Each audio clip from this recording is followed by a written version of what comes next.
নমস্কাৰ সকলোকে স্বাগতম জনাইছোঁ ষ্টাডি উইথ আতুল চেনেলৰ অন্য এখন নতুন ভিডিঅ'লৈ। আজিৰ এই ভিডিঅ'টিত আমি লাষ্ট 2 মান্থৰ কিছুমান গুৰুত্বপূৰ্ণ সাম্প্ৰতিক ঘটনাৱলী অৰ্থাৎ কাৰেণ্ট এফেয়াৰ্ছসমূহ ডিছকাশ্যন কৰিম। সেয়েহে ভিডিঅ'টো শেষলৈকে চাবলৈ অনুৰোধ জনালোঁ। তেতিয়াহ'লে আহক বিলম্ব নকৰি ভিডিঅ'টো আৰম্ভ কৰোঁ। এয়া হৈছে ভিডিঅ'টিৰ প্ৰথমটি question. Who is the first woman from Assam to successfully summit Mount Everest? Mount Everest সফলতাৰে আৰোহণ কৰা অসমৰ প্ৰথমগৰাকী মহিলা কোন? ইয়াৰ শুদ্ধ উত্তৰ হৈছে অপশ্যন নম্বৰ বি ৰূপমণি ঘৰ। আৰু তেওঁ আছিল লখিমপুৰ জিলাৰ আৰু তেওঁ 2026 চনৰ 21 মে তাৰিখে এভাৰেষ্ট শৃংগ জয় কৰে। আৰু যদি কওঁ প্ৰথমজন মাউণ্ট এভাৰেষ্টত শৃংগ জয় কৰা কোন বা প্ৰথমজন পুৰুষ পৰ্বত আৰোহণ কোন, তেতিয়াহ'লে তৰুণ শইকীয়া হ'ব। আৰু দ্বিতীয়তে মনীষ ডেকা। আৰু যদি কওঁ প্ৰথমজন মহিলা মাউণ্ট এভাৰেষ্টত জয় কৰা কোন বা আৰোহণ কৰা কোন, তেতিয়াহ'লে ৰূপমণি গড় হৈ যাব। ঠিক আছে, এতিয়া আহিছোঁ ইয়াৰ পিছৰ প্ৰশ্নলৈ। Who was the leader or deputy commandant of the ITBP Everest expedition team that Rupmani Ghor was a part of? Rupmani Ghor অংশীদাৰ হোৱা ITBP এভাৰেষ্ট অভিযানকাৰী দলটোৰ নেত্ৰী বা ডেপুটি কমাণ্ডেণ্টটো কোন আছিল?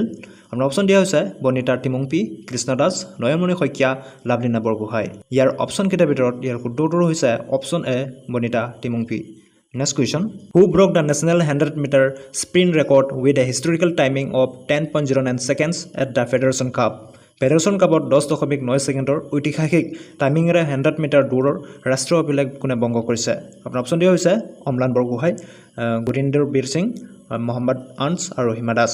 ইয়াৰ ৰাইট আনচাৰ হৈছে অপশ্যন বি গুৰিন্দৰ বীৰ সিং আৰু তেওঁ আছিল ভাৰতীয় নৌসেনাৰ এথলেট আৰু তেওঁ 10.1 ছেকেণ্ডৰ সীমা অতিক্ৰম কৰা প্ৰথমজন ভাৰতীয় ক্ৰীড়াবিদ হিচাপে এটা নতুন ৰাষ্ট্ৰীয় অভিলেখ কৰিছে। ইয়াৰ পিছৰ প্ৰশ্ন।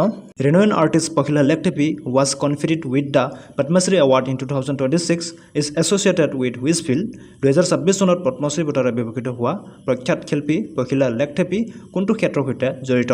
আপোনাৰ অপশ্যন দিয়া হৈছে সাহিত্য আৰু শিক্ষা, সমাজ সেৱা, কলা আৰু লোকসংগীত আৰু অপশ্যন দিয়া আছে ক্ৰীড়া। ইয়াৰ ৰাইট আনচাৰ হৈ যাব অপশ্যন নম্বৰ চি কলা আৰু লোকসংগীত। পখিলা লেখথেপীক কলা আৰু লোকসংগীতৰ বাবে 2026 চনত পদ্মশ্ৰীৰে বিভূষিত কৰা হৈছে বা সন্মানিত কৰা হৈছে আৰু লগতে তেওঁ 2024 চনত অসম গৌৰৱ বঁটাও লাভ কৰিছিল। Next question. Padma Shri Pakhila Lekthepi a legendary singer from Assam Karbi Anglong is traditionally known by which honorary title in her region? Karbi আংলঙৰ প্ৰখ্যাত কণ্ঠশিল্প পদ্মশ্ৰী পখিলা লেখথেপীক তেওঁৰ অঞ্চলত পৰম্পৰাগতভাৱে কি সন্মানীয় খিতাপেৰে জনা যায়? আপোনাৰ অপশ্যন দিয়া আছে কুলি কুকিল আৰু অপশ্যন বি দিয়া আছে কুইন অফ মেলোডি আৰু অপশ্যন চি দিয়া আছে সুধাকণ্ঠ আৰু অপশ্যন ডি দিয়া আছে মৰুভূমিৰ সুৰ। ইয়াৰ শুদ্ধ উত্তৰ হৈ যাব option number B queen of melody. Next question. Who took oath as the 51st chief justice of India recently? শেহতীয়াকৈ ভাৰতৰ 51 সংখ্যক মুখ্য ন্যায়াধীশ হিচাপে কোনে শপত গ্ৰহণ কৰিছে? আপোনাৰ অপশ্যন দিয়া হৈছে ন্যায়াধীশ DY চন্দ্ৰচূড় আৰু অপশ্যন বি দিয়া আছে ন্যায়াধীশ সঞ্জীৱ খান্না আৰু অপশ্যন চি দিয়া আছে ন্যায়াধীশ BR গাভাই আৰু অপশ্যন ডি দিয়া আছে ন্যায়াধীশ সূৰ্যকান্ত। ইয়াৰ শুদ্ধ উত্তৰ হৈছে অপশ্যন বি ন্যায়াধীশ সঞ্জীৱ খান্না। আৰু ন্যায়াধীশ সঞ্জীৱ খান্নাই ভাৰতৰ 51 সংখ্যক মুখ্য ন্যায়াধীশ হিচাপে কাৰ্যভাৰ গ্ৰহণ কৰে। আৰু ভাৰতৰ 50 সংখ্যক মুখ্য ন্যায়াধীশ কোন আছিল? ইয়াৰ উত্তৰটো আপোনালোকে কমেণ্ট কৰি জনাবচোন। এতিয়া আহিছোঁ ইয়াৰ পিছৰ প্ৰশ্নলৈ। The 2026 ICC men's T20 world cup is jointly hosted by which two nations? 2026 চনৰ ICC পুৰুষ T20 বিশ্বকাপ যুটীয়াভাৱে কোন দুখন দেশে আয়োজন কৰিছে? ইয়াৰ শুদ্ধ উত্তৰ হৈছে অপশ্যন ডি ভাৰত আৰু শ্ৰীলংকা। ভাৰত আৰু শ্ৰীলংকা এই দুখন দেশে 2026 চনত ICC পুৰুষ T20 বিশ্বকাপ আয়োজন কৰিছিল। পৰৱৰ্তী প্ৰশ্ন। Who won the men's single title at the French Open tennis championship in June 2026? 2026 চনৰ জুন মাহৰ ফ্ৰেঞ্চ অপেন টেনিছ চেম্পিয়নশ্বিপত পুৰুষৰ একক খিতাপ কোনে অৰ্জন কৰে? ইয়াৰ শুদ্ধ উত্তৰ হৈছে option A Carlos Alcaraz. Carlos আলকাৰাজে ফ্ৰেঞ্চৰ অপেন টেনিছ চেম্পিয়নশ্বিপত পুৰুষৰ একক খিতাপ অৰ্জন কৰে। ইয়াৰ পিছতো প্ৰশ্ন। What is India's position in the latest world press freedom index? শেহতীয়াকৈ বিশ্ব প্ৰেছ স্বাধীনতা সূচাংকত ভাৰতৰ স্থান কিমান? ইয়াৰ শুদ্ধ উত্তৰ হৈছে অপশ্যন চি 159 সংখ্যক আৰু প্ৰথমখন স্থানত লাভ কৰিছে নৰৱে। ইয়াৰ পিছতো প্ৰশ্ন। What was the theme of international yoga day celebrated on June 21, 2026? 21 June 2026 তাৰিখে উদযাপিত আন্তঃৰাষ্ট্ৰীয় যোগ দিৱসৰ মূল বিষয়বস্তু কি আছিল? ইয়াৰ শুদ্ধ উত্তৰ হৈছে option B yoga for self and society. ইয়াৰ পিছৰ প্ৰশ্ন। Which space agency successfully launch it is newest earth monitoring climate satellite in late May 2026? 2026 চনৰ মে' মাহৰ শেষৰ ফালে কোনটো মহাকাশ সংস্থাই নিজৰ নতুন পৃথিৱী নিৰীক্ষণ জলবায়ু উপগ্ৰহ সফলতাৰে উৎক্ষেপণ কৰিছে? ইয়াৰ শুদ্ধ উত্তৰ হৈছে option number A NASA and USA। NASA যেটো আছে সেয়া আমেৰিকা যুক্তৰাষ্ট্ৰৰ এখন মহাকাশ সংস্থা আৰু ইএছএ হৈছে ইউৰোপ মহাদেশৰ আৰু এই দুখন সংস্থাই মিলিখিনি পৃথিৱীৰ মেঘ আৰু জলবায়ু পৰিৱৰ্তন অধ্যয়ন কৰিবলৈ এই কৃত্ৰিম উপগ্ৰহটো মহাকাশলৈ প্ৰেৰণ কৰিছে এতিয়া আহিছো ইয়াৰ পিছৰ প্ৰশ্নটোলৈ in June 2026 which Indian sports person become the only Indian to be included in the prestigious Time 100 most influential people in sports list 2026 চনৰ জুন মাহত প্ৰকাশিত টাইম 100 মোষ্ট ইনফ্লুৱেঞ্চিয়েল স্পৰ্টছৰ তালিকাত স্থান লাভ কৰা একমাত্ৰ ভাৰতীয় ক্ৰীড়াবিদ কোন ইয়াৰ শুদ্ধ উত্তৰ হৈছে option B Smriti Mandhana next question which country hosted the opening match of the 2026 FIFA world cup 2026 চনৰ ফিফা বিশ্বকাপৰ উদ্বোধনী মেচখন কোনখন দেশত অনুষ্ঠিত হৈছিল ইয়াৰ ৰাইট আনসাৰটো হৈছে অপচন নম্বৰ সি মেক্সিকো আৰু এই খেলখন মেক্সিকোৰ ঐতিহাসিক ষ্টেডিয়াম এষ্টাডিও আজটেকাত অনুষ্ঠিত হৈছিল নেক্সট কুৱেশ্যন হাউ মেনি কাউণ্ট্ৰিজ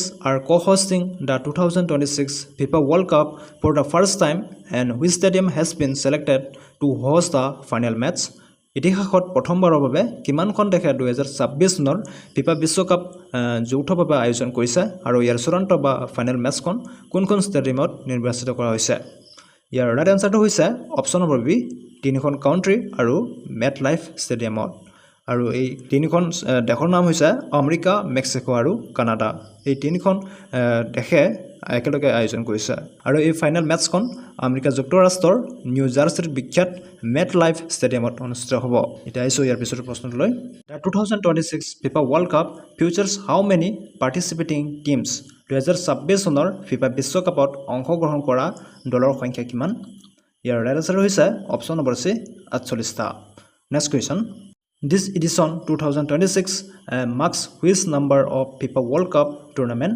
2026 চনৰ এই বিশ্বকাপখন ফিফাৰ কিমান সংখ্যক সংস্কৰণ ইয়াৰ ৰাইট আনসাৰটো হৈছে অপচন নম্বৰ সি 23তম next question which country hosted the 52nd G7 summit 2026 কোনখন দেশে 52 সংখ্যক G7 সন্মিলন 2026 আয়োজন কৰিছে ইয়াৰ শুদ্ধ উত্তৰটো হৈছে অপচন নম্বৰ ডি ফ্ৰান্স আৰু 2026 চনৰ 15 জনৰ পৰা 18 জনলৈকে এই 52 সংখ্যক G7 খন সন্মিলিত হৈছে আৰু এই সন্মিলনখন ফ্ৰান্সৰ ইভিয়ান চহৰত অনুষ্ঠিত হৈছিল আৰু 2025 চনত এই সন্মিলনখন কানাডা আৰু 2024 চনত ইটালীত আয়োজন কৰা হৈছিল আৰু কেতিয়াবা 2026 চনৰ বাহিৰে 25 আৰু 26 ত অনুষ্ঠিত হৈছিল বুলি আহিব পাৰে সো এই দুটা চনটো মনত ৰাখিব 25 ত আছিল কানাডা আৰু 26 ত আছিল ইটালীত next question Who chaired the 52nd G7 Summit 2026 52 সংখ্যক G7 সন্মিলন 2026 কোনে পৌৰোহিত্য বা অধ্যক্ষতা কৰিছিল ইয়াৰ শুদ্ধ উত্তৰটো হৈছে option number D Emmanuel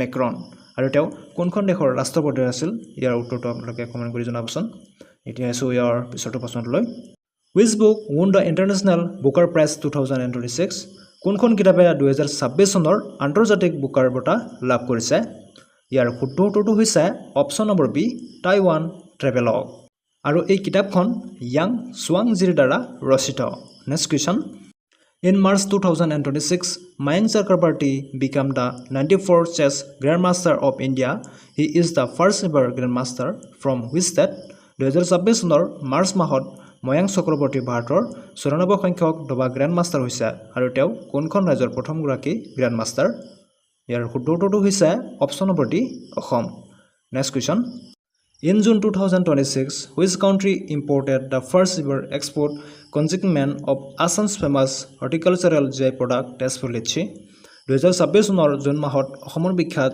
GI প্ৰাপ্ত ইণ্ডিয়ান শস্য তেজপুৰ লিচুৰ প্ৰথমটো ৰপ্তানি চালনা কোনখন দেশে আমদানি কৰিছে ইয়াৰ শুদ্ধ উত্তৰটো হৈছে option number B Dubai UAE আৰু 2026 চনৰ জুন মাহত APDৰ সহযোগত অসমৰ প্ৰায় 1 মেট্ৰিক টন বিখ্যাত তেজপুৰ লেচু প্ৰথমবাৰৰ বাবে ডুবাইলৈ বাণিজ্যিকভাৱে ৰপ্তানি কৰা হয় next question Handloom products of which two tribal communities of Assam were granted individual GI tags in June 2026 2026 চনৰ জুন মাহত অসমৰ কোন দুটা জনজাতিৰ হস্ততাঁত বস্ত্ৰ শিল্পক সুকীয়া GI টেগ প্ৰদান কৰা হৈছে ইয়াৰ ৰাইট আনসাৰটো হৈছে অপচন নম্বৰ এ কাৰ্বি আৰু দেউৰী নেক্সট কোৱেশ্চন বা Shilpa which recently received the GI tag belongs to which category of indigenous crafts in Assam শেহতীয়াকৈ GI tag লাভ কৰা বা শিল্প ই অসমৰ কোনটো থলুৱা শিল্পক বুজায় ইয়াৰ ৰাইট আনসাৰটো হৈছে অপশ্যন নম্বৰ বি